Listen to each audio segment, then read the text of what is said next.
Bom dia, boa tarde, boa noite, tudo bem? Seja bem-vindo, seja bem-vinda ao canal Imparável no YouTube e também ao Imparável Cast no Spotify. Nesta semana você vai conhecer a história do Rafael Esteves, um jovem de 24 anos que saiu da zona oeste do Rio de Janeiro para mudar de vida no interior do Acre. Criado na Vila Aliança, uma comunidade marcada pela violência, ele cresceu cercado por tiroteios, toques de recolher e o medo constante de ser atingido por uma bala perdida. Ainda na infância, entendeu que aquele ambiente não era o lugar onde queria permanecer. Quando teve a chance, deixou o Rio e nunca mais voltou. Aos 19 anos, após sair da casa dos seus pais, viajou pelo Brasil de carona, dormiu em praças e pediu comida quando necessário. Durante esse período, teve contato com realidades diferentes e percebeu que ainda queria fazer algo maior. Depois de 5 anos afastado dos estudos, decidiu se preparar para concursos públicos, mesmo endividado e com poucos recursos. Morando com a companheira em uma casa de madeira nos fundos da família dela, enfrentou o calor intenso do Acre com apenas um ventilador ligado e uma mesa simples para estudar. O esforço deu resultado. Em menos de um ano de preparação, Rafael foi aprovado em primeiro lugar no concurso da Caixa Econômica Federal, além de outras aprovações como o TCU e o TCE, Tribunal de Contas do Estado do Acre. Hoje trabalha no banco e segue construindo a vida que imaginava anos atrás, quando ainda sonhava com uma geladeira cheia e um quarto com ar-condicionado. Hoje realizou sonhos muito além destes. Temos orgulho em dizer que ele foi aluno do GRAN e está aqui conosco para contar um pouco mais dessa história. Seja muito bem-vindo, Rafael. Obrigado, Gabriel. É uma grande satisfação estar aqui com você. Fiquei muito feliz com o convite. Rafael, você cresceu em uma comunidade no Rio de Janeiro muito violenta, com muitos riscos constantes. Que lembranças mais fortes você tem de sua infância na Vila Aliança? Eu me lembro muito de estar brincando na rua, né? Gostava muito de jogar futebol e do nada começava um tiroteio, né? Aí os pais já apareciam nas janelas das casas, dos apartamentos, chamando os filhos de volta, né? E a gente saía correndo e não dava nem tempo de pegar o chinelo. Eu também me lembro de certa vez eu estar indo para a escola, né? E me deparar, assim que eu saí de casa, com o que a gente chama de caveirão, né? Que é aquele carro blindado da Polícia Militar, com as armas apontadas na minha direção, né? E também me lembro de estar voltando da escola e me passar por mim um pelotão de policiais encapuzados e falarem para mim assim, garoto, corre, vai para casa agora. E assim, era uma realidade complicada, né? Eu me adaptei, aprendi a viver lá, mas eu sempre quis sair, sempre acreditei que existia algo melhor, que existia um mundo fora de lá, né? Outros lugares, outros padrão de vida. E na primeira oportunidade eu saí de lá. Como é que foi essa saída? Você, pelo que eu entendi, você pegou uma mochila ali com alguns pertences e foi embora sem dinheiro, sem plano muito concreto, só querendo se distanciar um pouco. É isso mesmo? Foi, eu em 2019, eu tinha 19 anos, né? Aí eu saí da casa dos meus pais no Rio de Janeiro. E eu fui morar por um curto período, cerca de 2 meses, com a minha irmã em Osasco, São Paulo, que ela morava no Rio também, mas ela tinha acabado de ser promovida e transferida no trabalho, né? Ela trabalhava numa multinacional. E aí eu fui para casa dela para me organizar ali e ver o que eu ia fazer, porque sair do Rio já estava certo, eu já tinha saído com as minhas coisas, né? Aproveitei para ajudar ela com a mudança dela também. E aí, lá em Osasco, eu estava procurando emprego, né? Eu tinha até sido aprovado numa entrevista de emprego para atendente de telemarketing do Carrefour, mas eu percebi que assumir aquele trabalho eu só ia me afundar ainda mais, né? Eu vinha de um histórico muito ruim lá no Rio de Janeiro com a vida que eu tinha antes, né? Então eu acabei decidindo sair para viajar.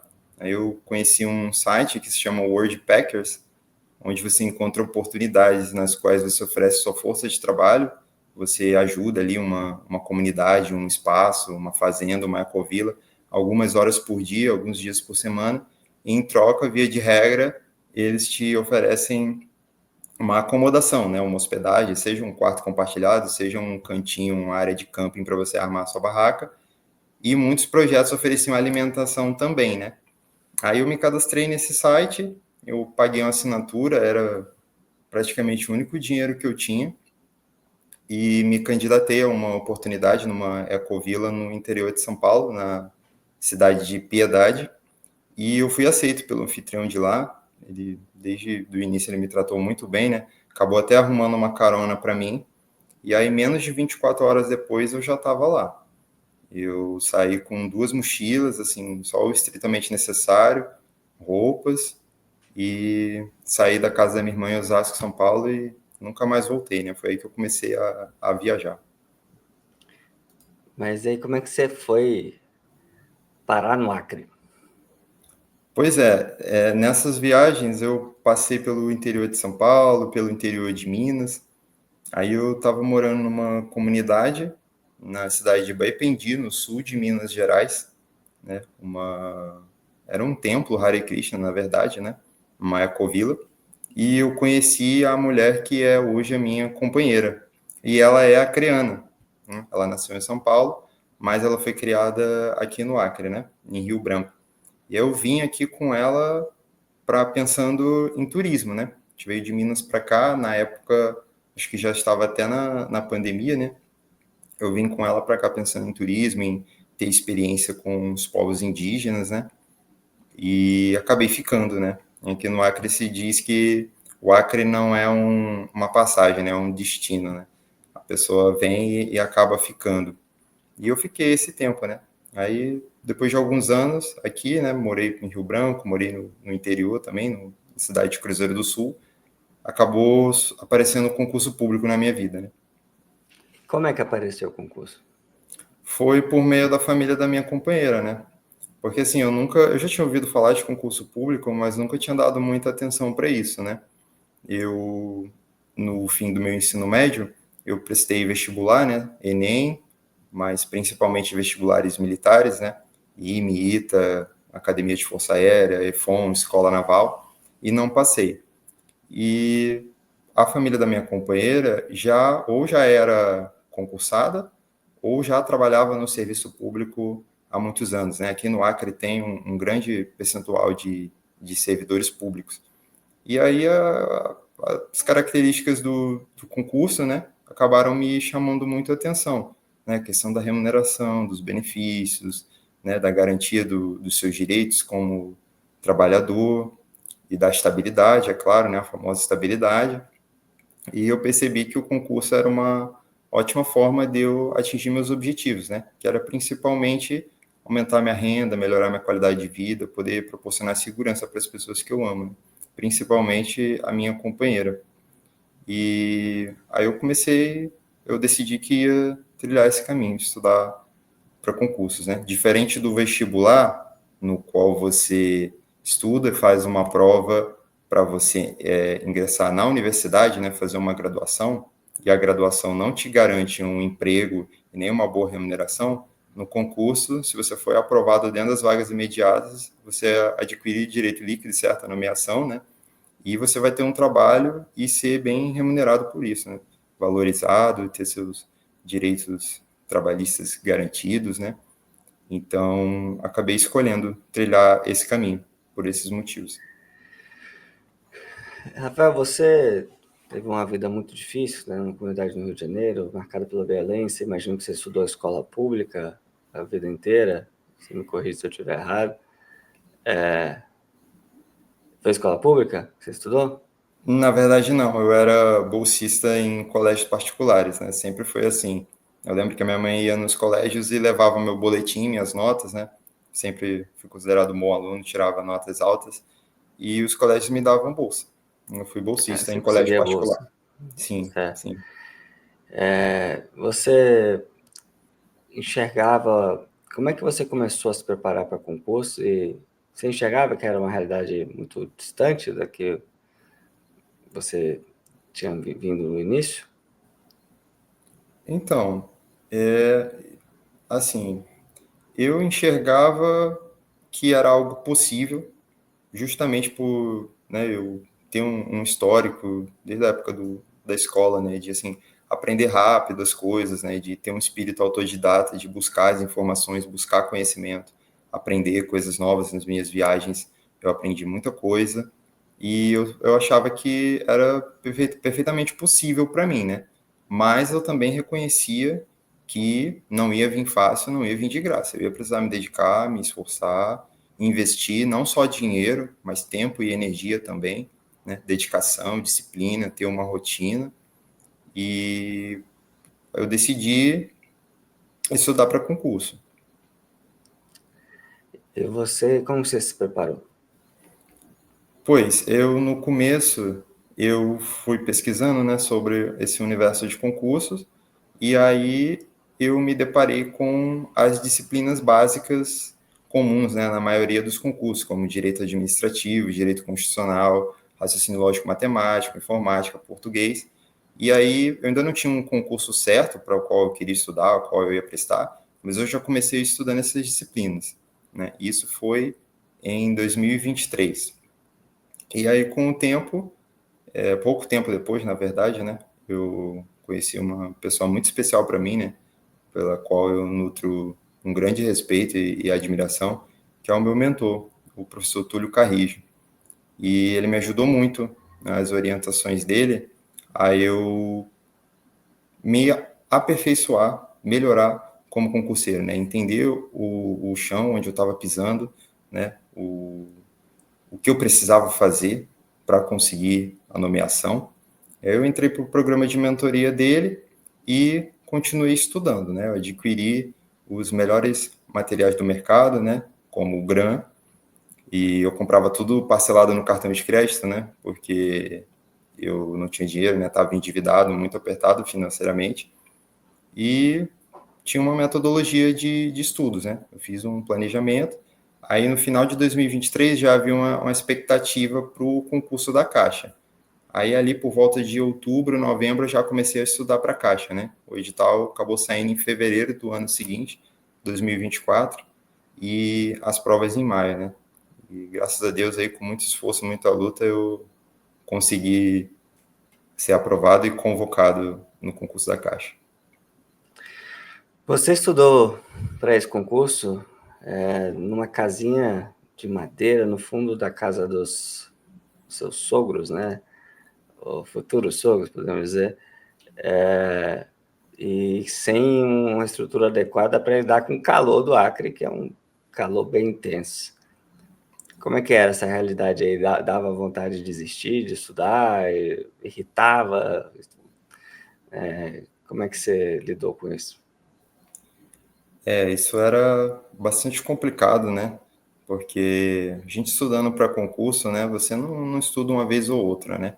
Você tem que estudar o máximo possível, né? Você estuda preferencialmente todos os dias, né? Então você tem uma rotina, você precisa ter uma constância, né? Nos estudos. E aí tá ali todo dia, sentado naquela cadeira, já com dor na coluna, com cansaço mental, aí o calor sugava muito também, né? A gente só tinha um ventilador, não tinha ar-condicionado, e aí a casa era bem apertada, né? O sol quente, era bastante difícil, né? Muitos dias era complicado, assim, me sentia cansado, aí, né, gerava uma frustração de não estar conseguindo render, performar nos estudos, né? Você faz uma questão e não acerta, você está lendo material e sente que não está absorvendo, mas desistir eu nunca pensei, né? Eu falhei muitas vezes eu fiquei estressado, né? Fiquei frustrado, mas pensar em desistir nunca, porque o concurso me era muito claro para mim que era o melhor caminho para eu atingir os meus objetivos, que era principalmente melhorar minha qualidade de vida. Então, assim, desistir eu não pensei. Eu sabia que eu ia conseguir. Não sabia quando, não sabia como, mas eu tinha certeza que em algum momento eu ia conseguir. E graças a Deus foi relativamente rápido. Foi coisa de um ano, né, mais ou menos. Sim, mais ou menos isso. Eu estudei, foram 8 meses até a prova da Caixa, né? E aí no meio do caminho surgiu o CNU, e quando saiu o edital, eu já, foi no o bloco 8 que foi de nível médio, foi o que eu prestei, né? Só tinha 5 disciplinas. Dessas 5, 4 eu já tinha estudado todo o conteúdo e já estava com um alto percentual de acerto nessas matérias. Então eu acabei topando, né, conciliar com a Caixa. Eu já estava estudando para a Caixa, o CNU me pareceu uma oportunidade que eu conseguia chegar competitivo também, e aí eu conciliei esses dois. A prova da Caixa foi em maio de 2024, depois eu continuei estudando só para o CNU, que a prova tinha sido adiada por conta das enchentes no Rio Grande do Sul, e terminou sendo em agosto. E aí foram só esses dois, foram os primeiros e únicos dois concursos para os quais eu estudei, né? Que eu foquei, me dediquei para esses concursos e felizmente consegui ser aprovado dentro das vagas nos dois. Como é que sua vida mudou depois que você começou a trabalhar na Caixa? Ah, nossa, até difícil de descrever isso, porque mudou drasticamente, sabe? Drasticamente, né? Coisas que para algumas pessoas podem ser simples, ou talvez as pessoas nem deem tanta importância, para mim faz muita diferença, né? Então, hoje morava de favor na casa dos fundos da minha companheira, né? Aquela casinha de madeira onde eu estudei. Hoje eu alugo o meu próprio imóvel, né? Um apartamento mobiliado, espaçoso, que tem ar-condicionado nos 2 quartos. A gente tem uma geladeira sempre cheia, né? E isso para mim era exatamente o que eu queria, né? Eu posso dizer que com a aprovação na Caixa eu consegui exatamente o que eu planejei e o que eu queria em termos de qualidade de vida. Que essas andanças pelo Brasil, a gente acabou passando rápido por esse tema, né? Voltando um pouquinho. Imagino que não foi tudo tranquilo, né? Assim, nem sempre você conseguiu boas acomodações. Teve algum episódio, algum momento que te marcou ali nessas quase que peregrinações aí que você fez pelo Brasil? Teve alguns momentos bem marcantes, sabe? Tanto pro lado bom quanto pro lado ruim, né? Mas falando do lado ruim, assim, eu lembro de uma vez, né? Durante um período eu viajei com mais 2 amigos, né?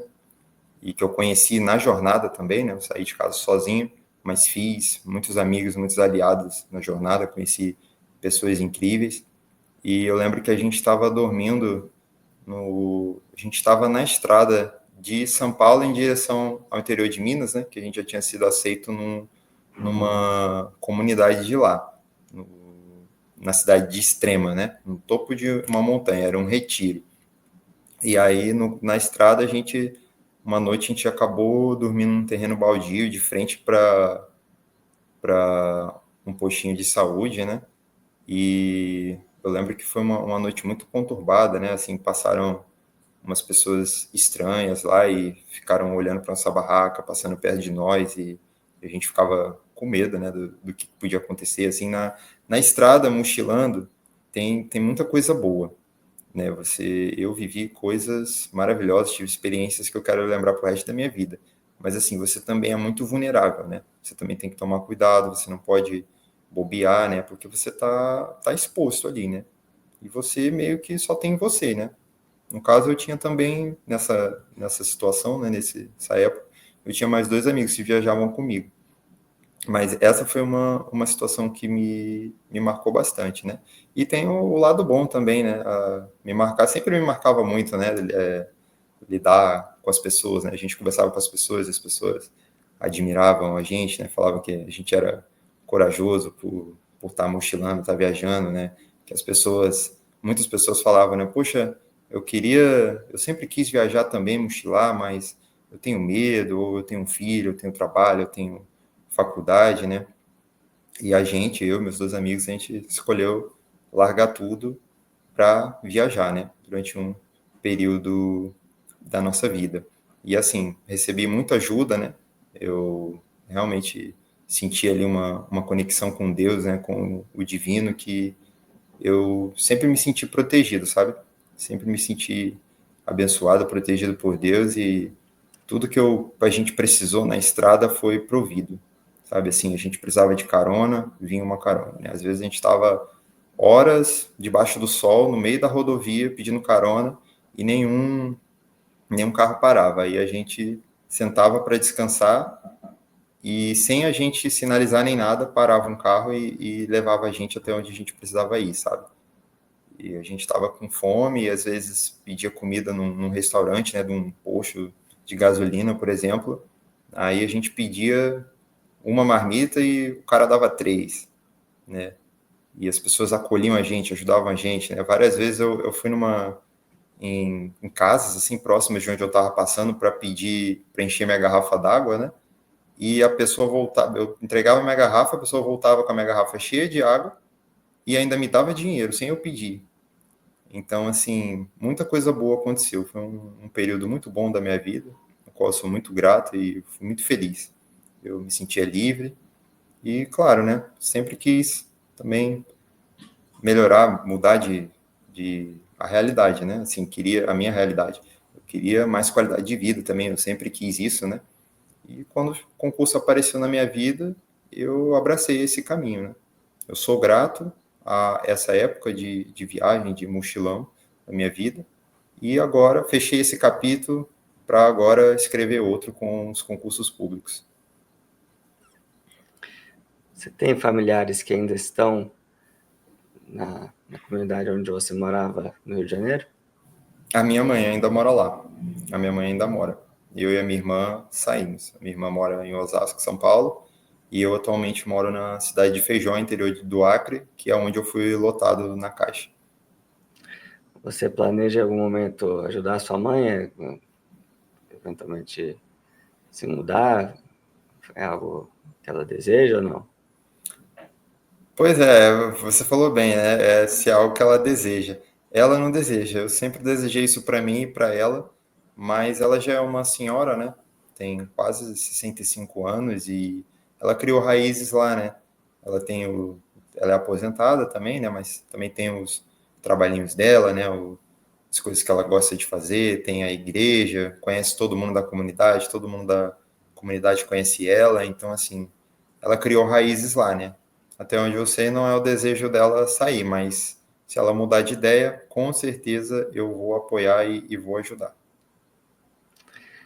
Rafael, qual é o seu conselho para quem está nessa jornada, talvez passando por muitas dificuldades, reprovações, restrição financeira, que você passou bastante? Qual conselho você daria para essa pessoa não desistir, para essa pessoa ser imparável, como você foi e é na sua jornada? Olha, para essas pessoas eu diria o seguinte: nós trabalhamos com as armas que nós temos. Nem sempre as condições, as circunstâncias vão ser favoráveis. Na verdade, eu acredito que na maioria das vezes não vão ser. Mas a gente tem que fazer o melhor que a gente pode com o que a gente tem e trabalhar para criar condições para fazer melhor ainda. Então, assim, a Kim aí tá, assim, ferrado financeiramente, né? Tá buscando uma aprovação, né? A primeira aprovação para poder mudar de vida, para trabalhar menos, para ter mais tempo com a família. Eu digo que vale muito a pena, né? Eu faço votos que essas pessoas, né? Quem quer que esteja assistindo essa entrevista, que nunca desistam de si mesmas e dos seus sonhos, né? Que vale muito a pena lutar por uma vida melhor. É o que eu fiz e eu faria tudo de novo. Valeu muito a pena. Rafael, muito obrigado pelo seu tempo, parabéns mais uma vez pela história. Daqui a pouco vamos ter que repetir essa entrevista aqui quando você for nomeado no CNU, né? Em breve aí deve acontecer. Parabéns aí por todo o resultado. Obrigado, Gabriel. E muito obrigado a você que nos acompanha. Fique ligado aqui no canal. Todas as semanas, quintas-feiras, uma nova entrevista às 19 horas. Deixe seu comentário, assine aqui o canal, clique no sininho para receber as notificações e também fica a dica, acompanhe o nosso podcast no Spotify. Todos os conteúdos aqui estão em formato de áudio para você acompanhar no Spotify, caso prefira. Até mais, fique com Deus. Tchau, tchau.